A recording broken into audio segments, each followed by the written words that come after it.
What's going on, everybody? Welcome to Let's Chat number 2, the Spotify/streaming debate.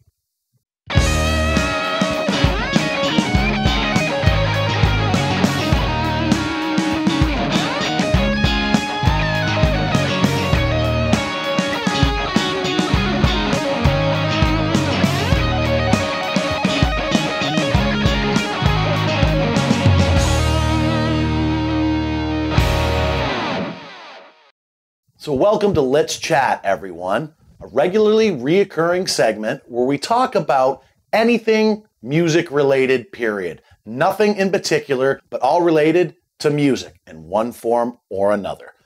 Leave a comment below on a subject that you'd like to hear us talk about during Let's Chat.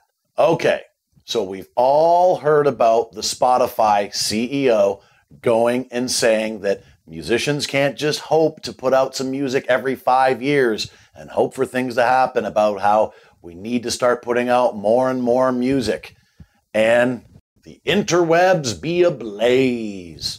People are going nuts saying, obviously, musicians should be getting paid more for streams, ban streaming, boycott streaming, yada, yada. All right, here's the thing. When it comes to streaming music, there's one thing in particular that I'm trying to get across more than anything. It's not going to stop. Really, everybody, come to this point of realizing streaming is not going anywhere. Unfortunately, it is the new norm. For example, take a look at these charts. This, of course, is from the US music industry. Here is 2018.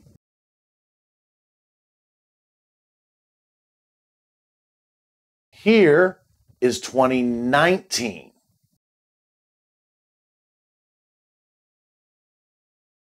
Here is what we got this year in 2020. So as you can see, plainly and simply, the numbers do not lie. Now, I myself, being a musician, I understand why every musician is upset about it. Back in the day, you had to actually buy physical copies. If I want to really go back and show exactly how old I really am, vinyl, an album, which kind of having a little bit of a resurgence, a little bit, for people that are nostalgic. Cassettes or CDs. There's something physical. It was this physical medium to get your hands on. And that would cost anywhere from $10 to at most $25. Maybe 30 if it was like a double album or something like that at best. And that was for one album, one collection of music, anywhere from 8 to 17 or 18 songs, depending on, whatever. But now, here's the cold reality of it. As soon as digital copying became possible for people at home, even before Napster, we'll get to Napster in a second, even before that, as soon as CDs came out, that was one thing. But when CD burners came out, I knew right away this was the beginning of the end for physical media and for sales for the music industry. As soon as you had a digital copy way to do it, like cassettes were one thing. If you use a cassette to make a copy off of a CD, even that would be the best possible scenario, you're going to lose some quality in the reproduction. With CD burners, it's data, it's digital, it's zeros and ones. You lose absolutely no quality in that transfer, in that copy. None whatsoever. As soon as that was a thing, I knew that it was slowly going to go away. Now, that's a way to completely make copies with no degradation of the sound quality. A lot of people would share their music collections with each other. This is before the online sharing. Then, bang, along comes Napster. We all remember what happened with Napster, don't we? Actually, side note, Napster now is a legitimate streaming music service. And ironically, they pay more per stream than any other streaming music service out there. But I don't think anybody even really knows that Napster is out and doing streaming music legitimately. But anyways, when Napster first came out, we all know what Napster was all about. Illegal file sharing, no copyright. That happened. That drove a stake through things very, very badly.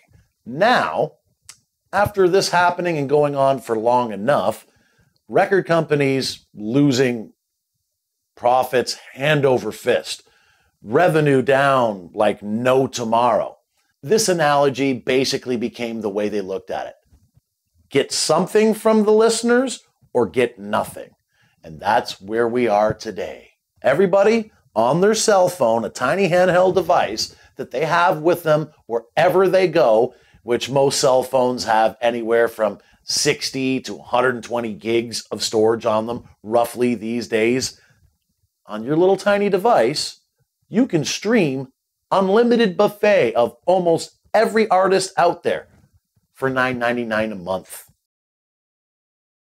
It's kind of hard to not for $9.99 a month. Basically, they figured, well, we're getting nothing from people because everyone's just downloading and sharing music via the internet. So this way, we'll at least get something. Basically, they made it to the point of, even if you did want to pirate and steal music all the time, the thing is about stealing and pirating music, a lot of times, people that uploaded them didn't know what they were doing. They didn't know anything about audio at all. So a lot of the downloads that you'll get from the internet or torrent sites or any other sort of file sharing site, the audio quality in a lot of cases was pretty horrible. And as well, you had to dig around. Sometimes they were mislabeled. So basically, the music industry realized this and said, hey, let's find a price, a nominal fee, a subscription, so that way that even the people that don't want to pay anything for music, that want to get everything for free from the internet, would pay that price for convenience. You pay $9.99 a month, sometimes less if you get a family plan, and that way you have an unlimited buffet to pretty much all of the music in the world. Not just Spotify, of course. There's multiple streaming platforms. Apple Music, iTunes, Apple Music, Google Music, which is going away and becoming YouTube Music pretty soon. Deezer. There's so many of them out there. It's not even funny. That way, now, people will pay the $9.99 a month for an all-you-can-eat buffet of music, of anything they want at any moment. And as well, it all fits on the tiny little device that they're bringing with them all the time anyways. I'm old enough. I remember back in the day with cassettes, having those huge drawers to keep all your cassettes, or the CD wallets. You have to, go around and grab all this stuff. You can literally have any music in the world you want with you with streaming at your fingertips at the click of a few taps on the screen. That's it. That is almost impossible to beat and get away from. Now, don't get me wrong. I do love the days where you can actually have physical copies and sell them.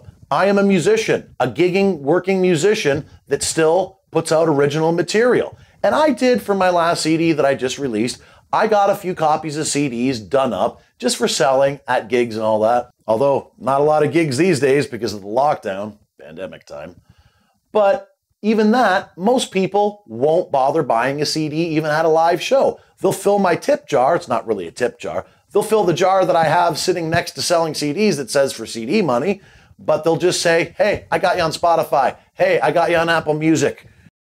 People are not bothering with physical copies. Every now and again, there will be some people that will buy them to help support, but most of the time, the people that just want to support will just throw money in the jar for me and say, I got you on streaming music anyways. I got you on this streaming platform. I got you on that streaming platform. I get it. And as well as having my physical copies that I sell, I am on every streaming music platform in the world too. I use an online distributor to get myself out there. So with that convenience, it's never going to go away. Musicians should be getting paid a lot more for streaming. It's peanuts. It's next to nothing. I am an independent musician who is also a solo artist. I'm not signed to any record label, and I have no other musicians to pay. It's just completely me playing my music. I use a drummer, but my drummer was kind enough just to lend his services to me for the day pizza and beer and whatnot was enough payment for him, and he laid down some tracks for me, but it's all my music that I wrote. I get 100% of the money from streaming. I'm in the best case scenario for streaming. No record label or management to pay up to. I own all the rights to my songs and no other musicians to pay.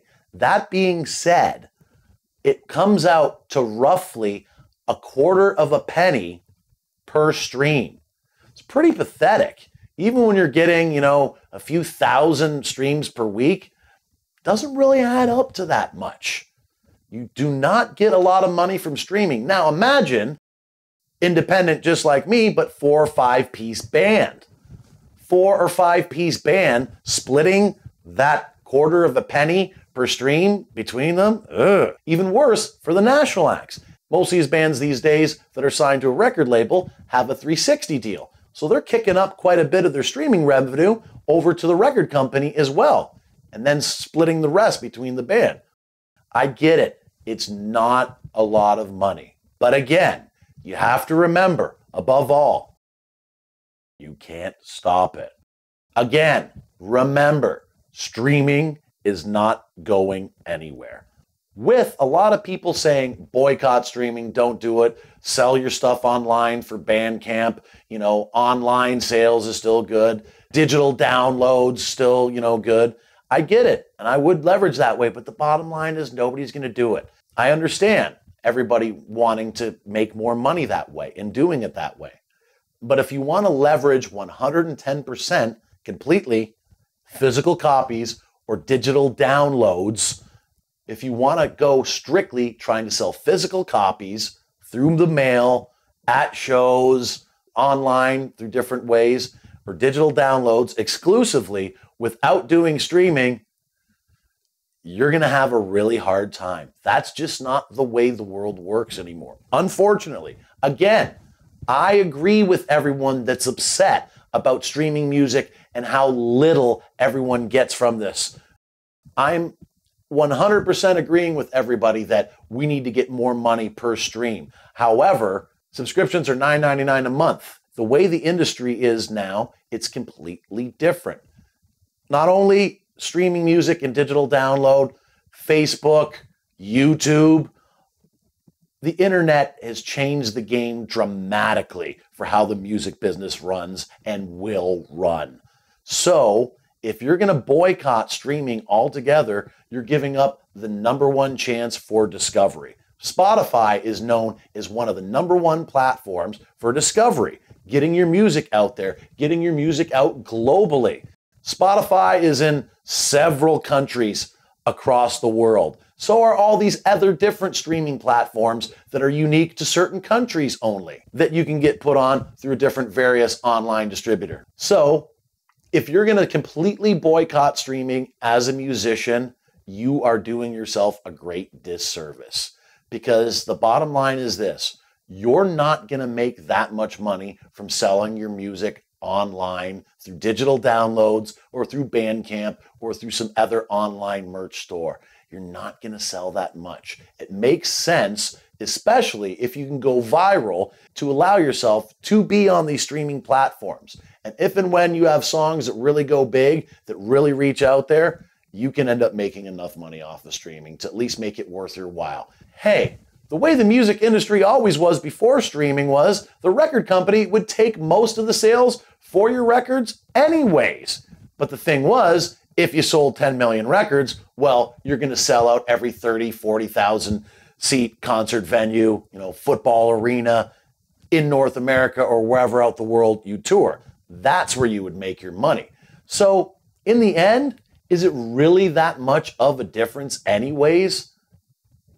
Yes and no. It all depends. For the independent musician like myself or the national act musician, well, it's completely different sides of the coin there. They used to make a small percentage, but when you added up that small percentage, it was still millions.